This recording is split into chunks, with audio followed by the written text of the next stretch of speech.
Hello everyone. This is the 11th video for our ASP.NET MVC Code First solution HAS events, and which I am preparing for our group ASP.NET MVC Code First.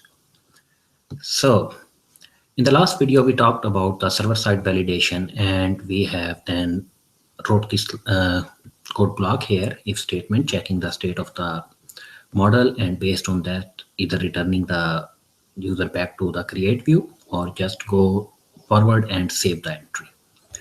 So in our today we will add another type of validation to our project, which is custom validation. And the example for that one is that we want to validate, first of all, that if user enter a date, then this date should be actually a valid date, and it should be in future. Currently, such kind of validation is not available out of the box, so we have to create ourselves, and it's actually very simple.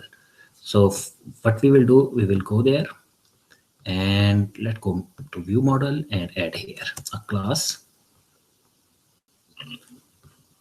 and we will call it future date. And using this technique, actually you can create any kind of validation as per your requirement. So add. So this is a plain class.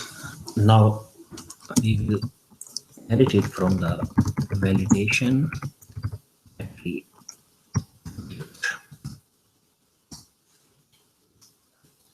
Okay, and we will override one method which is valid, and there are two variants. We are interested in the first one. So before I start, let me show you how we will use this one. So copy, go to our view model. Here is our date. So this one. So at runtime, state will be our value. Okay, so now we will try to parse this one. Date time dot parse. So we can parse it and try parse it and catch an exception, but here I will use this one, try parse exception. So first parameter is the string s, so we need to convert.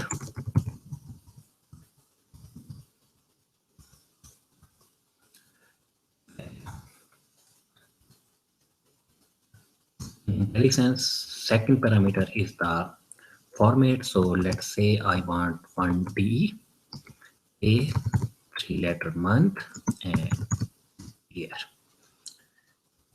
The third parameter is the format provider. I will leave it culture info dot culture. And fourth parameter is the datetime styles dot. You can explore the possibilities of all these parameters, which are overloads, which are available option. And the fourth one is out datetime result. Okay, so this will be our result. If everything, if it's a valid one, so this object will hold our result. So we need a variable here. Let's create one. Time and choose this one here, out.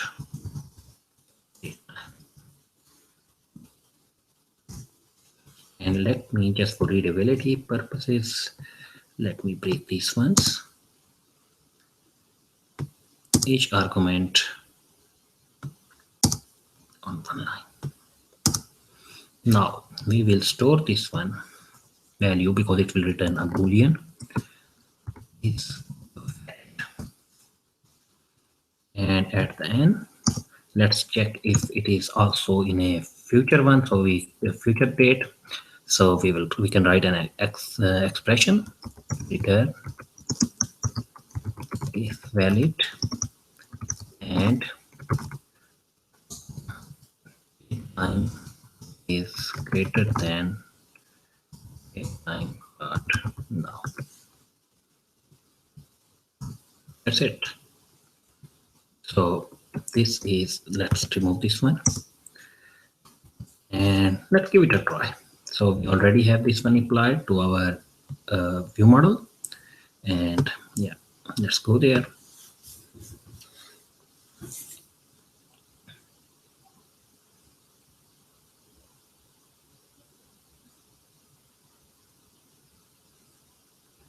Currently I am avoiding this unit testing, but first let us build a simple architecture for our application.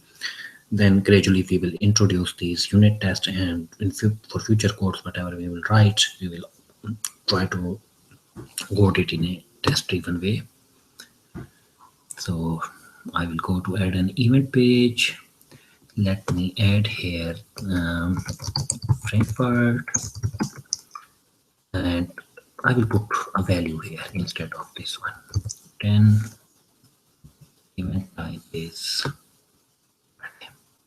save.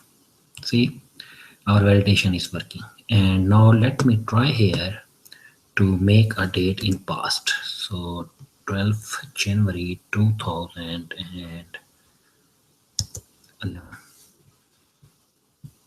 So still it is working because we did not get we are not redirected to main page, so it's already as a guess that it's working.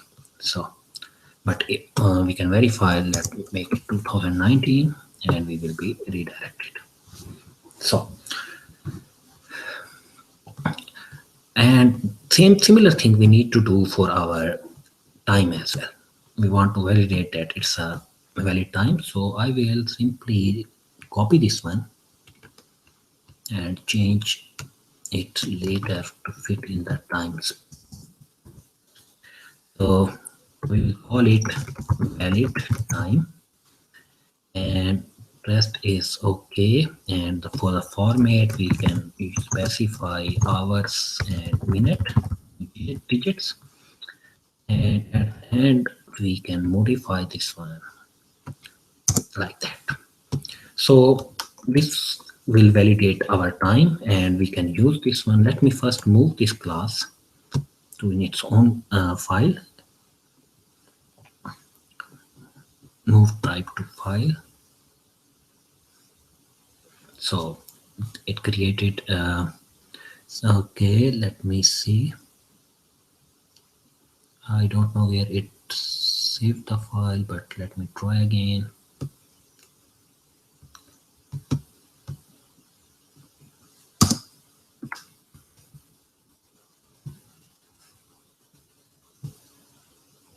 Okay, now it moved actually. So let us use this one to our view model on the time.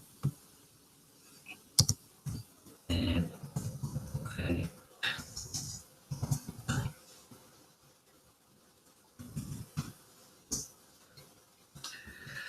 now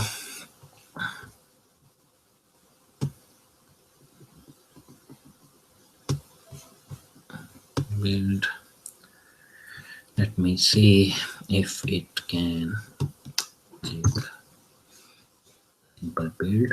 No, let me run again. So what we did so far, we just added the custom validation for our time, and we created two simple custom validation attribute classes and apply it to our view model. And yeah, now we are expecting that our validation for date and time fields are already added and working as expected. So one more time I will do this thing with the time. Frankfurt, let me give it a valid date, and but time, let me give it some invalid time per day, and feed time is invalid. Let me give it a proper time and I should be redirected to the home page. So Interesting. Thank you very much for watching this video. And yeah, I think now we are ready to move to the client-side validation, which we will talk about in the next video.